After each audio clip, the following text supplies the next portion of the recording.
Hi, I'm Evelyn. I'm 26 years old, and if you're watching this, it's probably because something in this story hit you deep.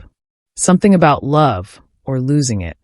I never thought I'd share this with the world, but the truth is, it's still the darkest day of my life.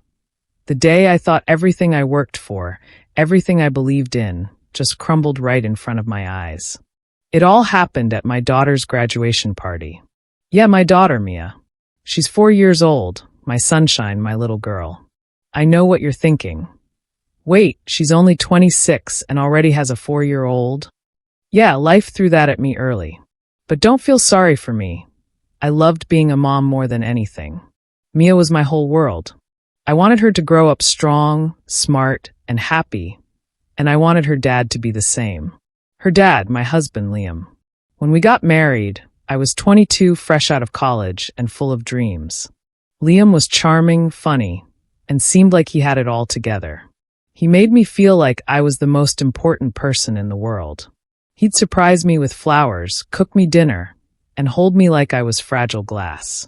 When I got pregnant at 21, we cried together.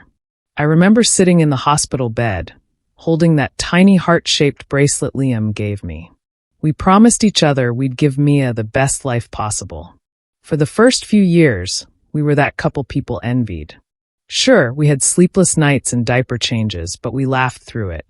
We'd celebrate every milestone, her first steps, first words, first tooth. We'd dance in the living room when no one was watching. I even started working part-time from home, so I could be there for Mia while Liam built his career. Liam worked in real estate, always on the move, always networking, always pushing for the next big deal. I used to admire his ambition, but slowly I started noticing changes. He was distracted, tired, and sometimes irritable. I'd ask, "Everything okay?" And he'd just say, "Work stress, you know how it is."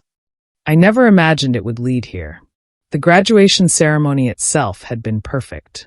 Mia in her tiny cap and gown, beaming ear to ear as she received her certificate. We cried like fools. Her teachers hugged us, friends congratulated us, and I even caught Liam wiping tears from his eyes. For a moment, I thought everything was still right. Later, we gathered at our backyard.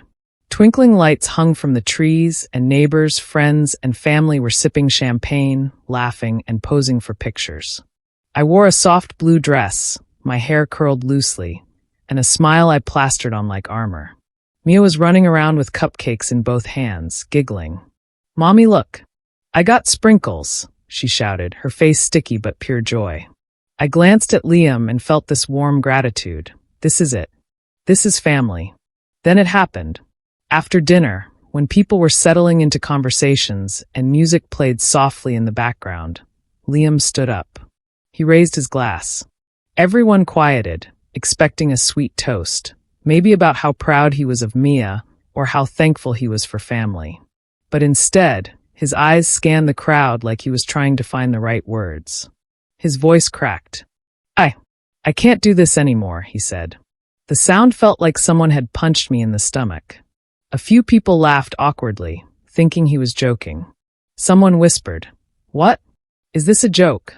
But Liam's face was serious, dead serious. He cleared his throat, took a shaky breath, and said it louder, as if confessing something that had eaten at him for months. "I'm in love with someone else." The world froze. I remember staring at him, my brain refusing to process the words. My fingers tightened around my glass. The bubbles popped in my mouth, but the taste turned bitter. Liam kept going, as if reading from some unbearable truth he couldn't hold back any longer. "I'm sorry, Evelyn. I wish I could fix this, but I've already started a new life." Gasps rippled through the crowd. Some people stood up. A few whispered, "Oh my God," someone covered their mouth. I felt like I was underwater, my ears ringing. I wanted to scream, but nothing came out. My eyes darted to Mia. She had stopped mid-run, staring at her dad with wide, confused eyes, holding a cupcake. The frosting trembled on her lips. No one spoke for a long moment. I couldn't move. I couldn't breathe. My cheeks burned.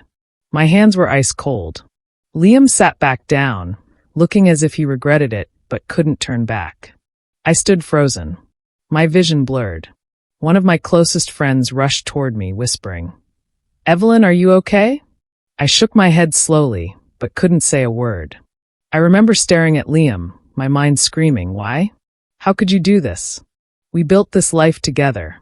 But inside me, something darker, colder began to form.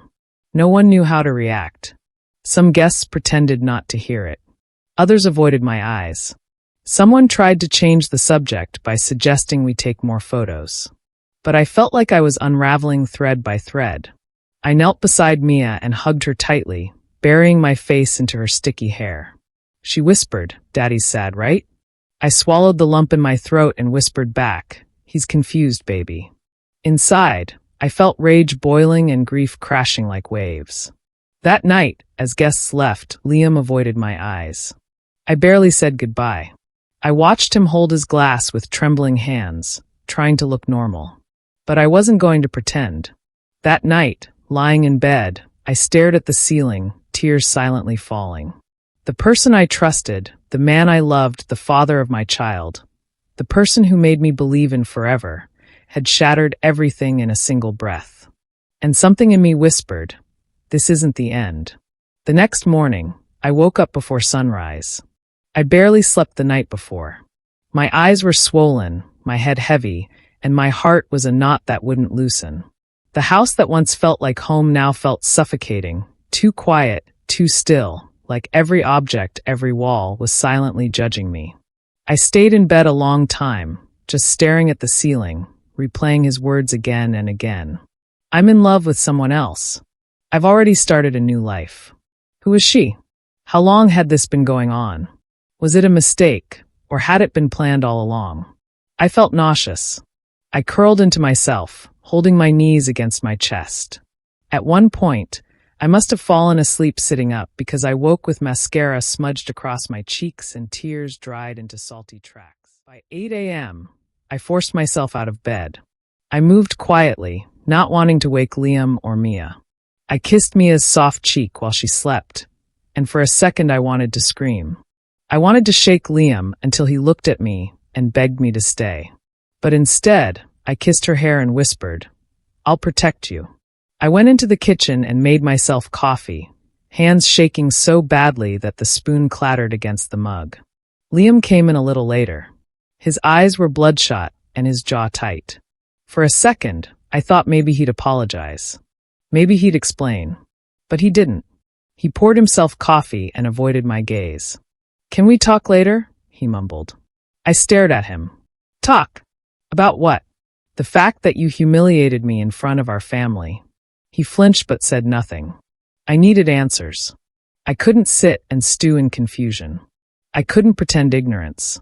So that afternoon, when Mia was napping, I started looking for signs. First, I checked his phone. He kept it locked, but I knew his pattern. He used a fingerprint to unlock it. It took me 3 tries, but I finally cracked it while he showered. The screen lit up with messages from someone saved as M. "Can't wait to see you tonight, Red Heart. It's hard not being with you all the time. I miss you more than I thought possible." There it was. My stomach turned.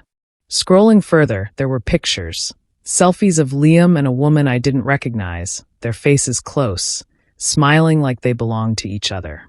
There was even a message from Liam saying, "I never meant for this to happen, but I can't stop thinking about you." I slammed the phone shut. For a moment, I sat on the floor frozen. I wanted to scream. I wanted to burn his things. I wanted to break everything. But something else rose up, cold, controlled anger. I needed to know more. I didn't stop at the phone. I started searching, discreetly, cautiously. I asked mutual friends casual questions, pretending I was worried about his stress levels. One friend mentioned Liam had been spending a lot of time with someone from work. Another friend said, "You know, he's been texting someone, looked guilty." "You okay, Evie?" I forced a smile, but inside I was crumbling. Later that night, I found the name, Madeline Ross, a project coordinator at Liam's firm.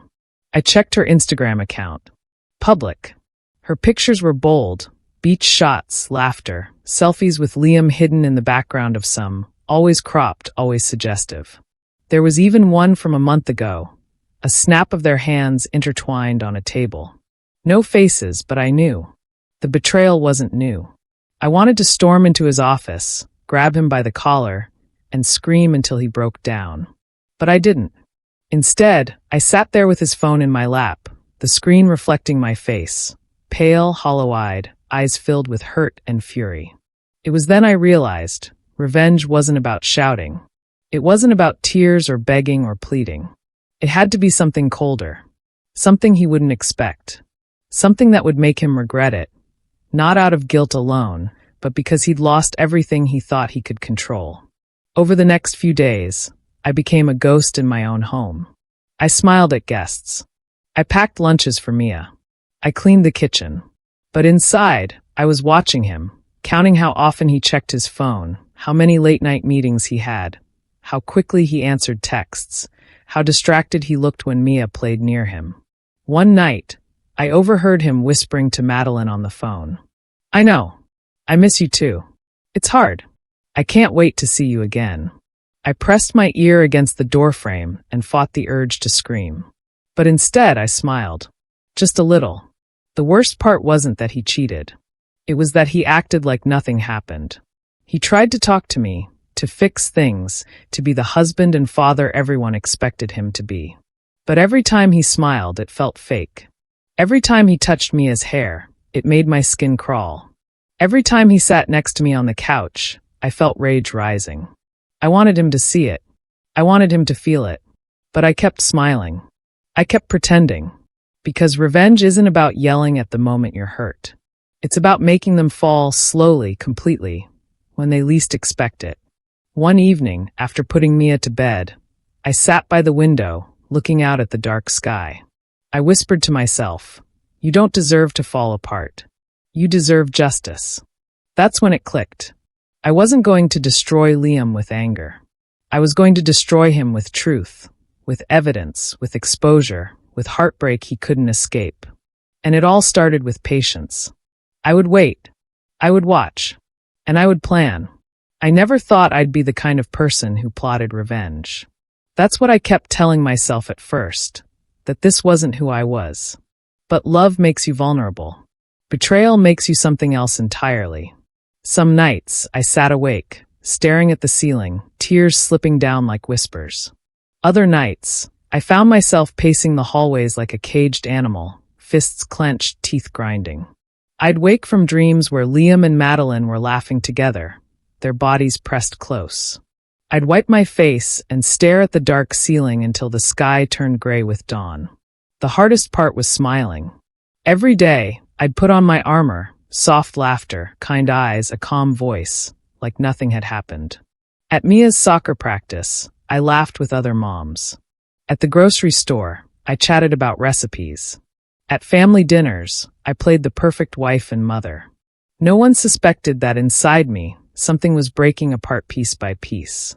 But sometimes when I caught Liam's eyes flicker toward me, just for a moment, I saw it, guilt, shame, fear. And that made me even more determined. I wouldn't give him the satisfaction of seeing me fall apart. I wouldn't let him think he could sneak away without consequence. People ask, why not just leave? Because leaving is giving up. Because leaving without making him pay means he gets away with destroying everything I built. Because my pain is real, and I deserved more. I didn't want him to just regret losing me. I wanted him to feel what I felt, betrayal, heartbreak, loneliness. I wanted him to realize that love isn't something you take for granted. And most of all, I wanted to protect Mia from learning that love and trust mean nothing. So I made a decision. I would take control. I would plan every step, every move. And I would make him suffer, slowly, painfully, and publicly. I started writing everything down. The dates when I noticed his lies. The times he stayed out late. The messages I saw. The photos I'd screenshot and hidden away. It became a private ledger of betrayal. Then I thought about the ways to strike. It couldn't be reckless. It couldn't be impulsive. It had to be clean, precise, and impossible to reverse. I started coming up with ideas. Expose the affair publicly, not in a scream, but with undeniable proof. Make him lose his job. His company's reputation would crumble with the right information. Take full custody of Mia, showing he's unfit to be a father. Turn friends and family against him. No one would stand by his side. Break him emotionally, not by revenge porn or cruelty, but by reminding him what he lost. I kept adding ideas until the paper was full. I stared at it for hours before tearing it up and rewriting it in smaller steps. I knew Liam's biggest strength was his image. He wasn't the type to lie with swagger. He was the kind of man everyone respected, reliable, hardworking, good. That's how he trapped me. So I knew where to hit.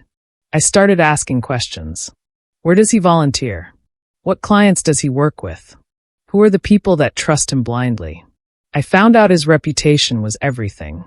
And reputation, once cracked, could never be whole again. Some days I'd feel strong. I'd picture Liam's face crumbling when he saw the evidence. Other days I'd stare at Mia, and my heart would break.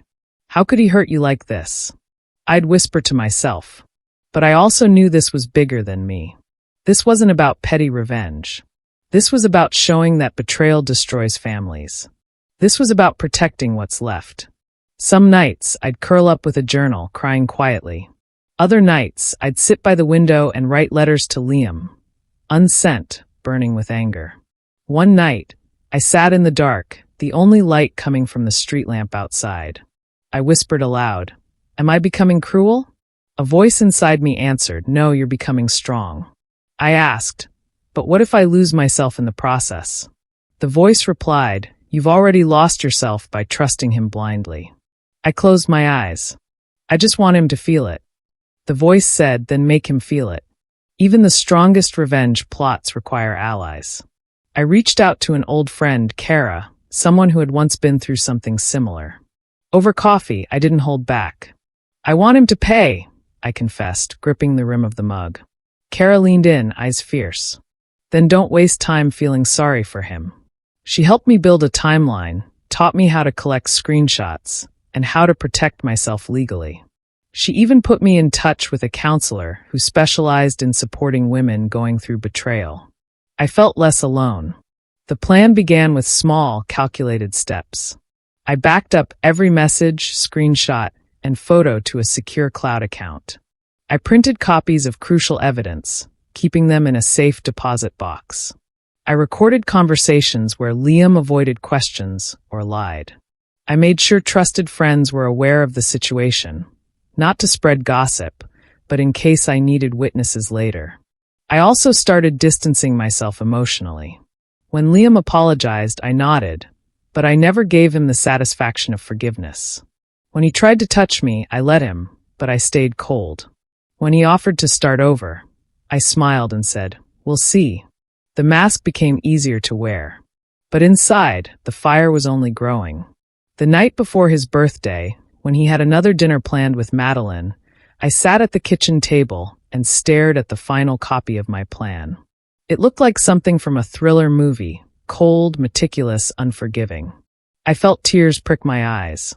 But I also felt calm. I whispered to myself, "Tomorrow it starts." I tucked the papers into my bag, and I went to bed beside Liam. The next morning, I woke up before Liam. I sat at the edge of the bed, breathing in silence while he slept, his face calm, unsuspecting. I ran my fingers through his hair once, just to memorize it. Then I stood up, packed my bag, and left the house. The day had begun. The first move had to be public but controlled. I didn't want screaming matches or viral videos. I wanted undeniable proof delivered in a way that would ruin him without giving him time to spin a story. I scheduled a private meeting with his boss. His boss, Mr. Hawkins, was a man who valued integrity above everything else. He trusted Liam with major clients and decisions. I handed him a folder. Inside were screenshots of texts between Liam and Madeline, timestamps, and copies of emails where Liam had lied about business trips. I even included recorded calls where he tried to cover up his absences. Mr. Hawkins sat in stunned silence. Are you sure this is Liam?" he asked. I nodded. "I want him to face what he's done," I whispered. His eyes darkened. "Thank you for trusting me. We'll take this from here." That evening, Liam came home smiling, thinking it would be his birthday celebration with his friends. I greeted him with a soft smile and said, "Dinner's ready." But I'd already reached out to his closest circle, his childhood friend, his work colleagues, even his parents. I didn't spill everything. I simply asked, "Have you noticed how distant he's become lately?" I asked, "Did you ever feel something's off?" I asked, "Do you think trust is everything in a marriage?" The questions were enough. Whispers spread like wildfire. His phone calls went unanswered. Invitations stopped coming. Within days, people started asking him pointed questions. With help from the counselor and a family lawyer, I filed for separation and custody of Mia. The paperwork was airtight. Liam's affair became the cornerstone of the argument for custody, not in a courtroom spectacle, but in quiet, deliberate statements backed by documented proof. When the papers arrived, I didn't confront him immediately. Instead, I called his attorney. "I hope you've read the documents," I said softly. He stammered. "Evelyn, I know everything." I cut him off. Liam's reputation was everything, and I wasn't going to stop until it crumbled. I reached out to the neighborhood community board where Liam volunteered. A formal complaint was filed about ethical misconduct and personal indiscretions that jeopardized the organization's integrity. He couldn't escape the fallout. His name was removed from committees. His calls went unanswered. People began to avoid eye contact with him at social gatherings. I watched from the sidelines as his world quietly disintegrated. The hardest but most satisfying part was watching Liam's emotional unraveling. I made sure Mia never witnessed his collapse. But when we were alone, I spoke to him in calm, icy tones. "I hope you're okay," I'd say, offering a glass of water but never touching his hand. He would stare at me, desperate for forgiveness. But I would only nod. One night, he broke down completely. "I didn't mean to hurt you," he sobbed. I held his gaze. "But you did." And I walked away. The revenge didn't go exactly as I imagined. It became messier, deeper, and more emotional. Twist number 1, the confession. A week after the exposure, Madeline confronted me. "I didn't know he was married," she sobbed. I stared at her coldly. "Are you sure?" I asked. She broke down again, confessing that she'd known but convinced herself love made it worth it. I felt pity for her for one brief second before anger rushed back. "Enjoy it," I whispered. Liam sent flowers, letters, even hired a mediator.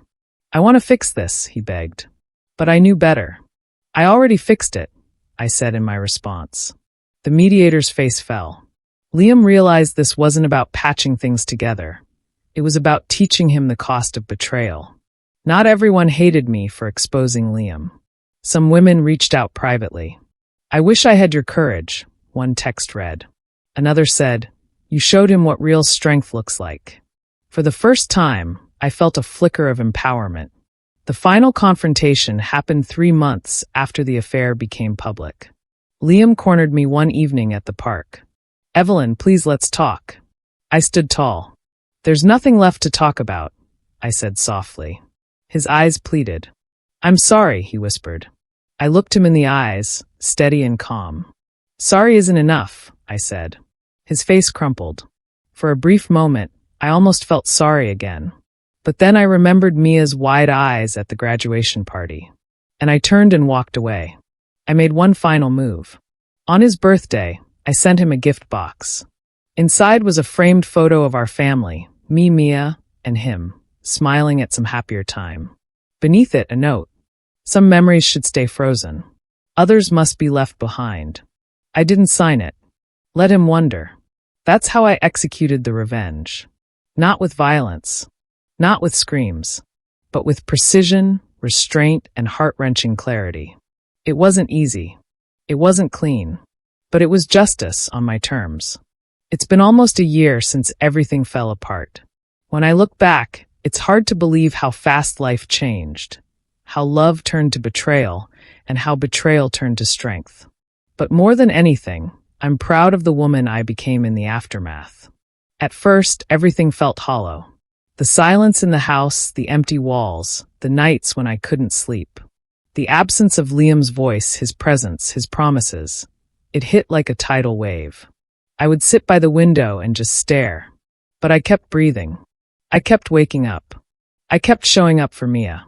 She was my anchor. Even when she asked, "Mom, why doesn't Dad come anymore?" My heart broke, but I kept my face steady. I told her, sometimes adults make choices that aren't fair. What matters is how we treat each other, how we love, and how we stand strong. She smiled and nodded. Slowly, freedom crept in. I started therapy. I learned how to set boundaries without guilt. I learned how to say no without explaining myself. I enrolled in classes I had always wanted to take, but never had the time for: photography, creative writing, even yoga. I built new friendships, some tentative at first, but real. Women who had scars like mine, women who laughed with me, cried with me, and celebrated the small victories. For the first time in years, I wasn't just a wife or a mother or a role in someone else's story. I was Evelyn. Every now and then, I'd hear whispers about Liam. That he lost clients. That his affair became the talk of the town. That even his own family distanced themselves from him. But it didn't consume me anymore. I don't wish him suffering. I don't celebrate his downfall. I simply remind myself, karma isn't revenge. It's truth catching up. And truth always does. If you're listening, I want you to understand something deeply. Love is powerful. Trust is sacred. But self-respect is non-negotiable. You don't owe anyone your dignity. You don't owe anyone forgiveness just because they hurt you. You don't owe anyone a second chance if it comes at the cost of your peace. There's strength in standing your ground. There's power in walking away when something no longer serves you. And you are never alone. If you're facing betrayal, heartbreak, or abandonment, hear me. You don't have to shrink. You don't have to stay quiet. You don't have to crumble. You can rise. You can build a new life, one that's fuller, freer, and fiercer than you ever imagined. Start by loving yourself again. Start by knowing that you deserve better. Start by breathing in strength and breathing out doubt, because you are more than the pain you've endured. As I sit here today, watching Mia laugh and dance in the sunshine, I feel something I never thought I'd feel again: peace. The storms tore me apart, but they also shaped me. I'm not the same Evelyn I was a year ago. I'm stronger. I'm wiser. And I'm finally free. And if there's one thing I've learned, it's this. Sometimes, the ending you feared becomes the beginning you never knew you needed. So to every woman out there, holding back tears, unsure of what's next, your story isn't over. It's just beginning.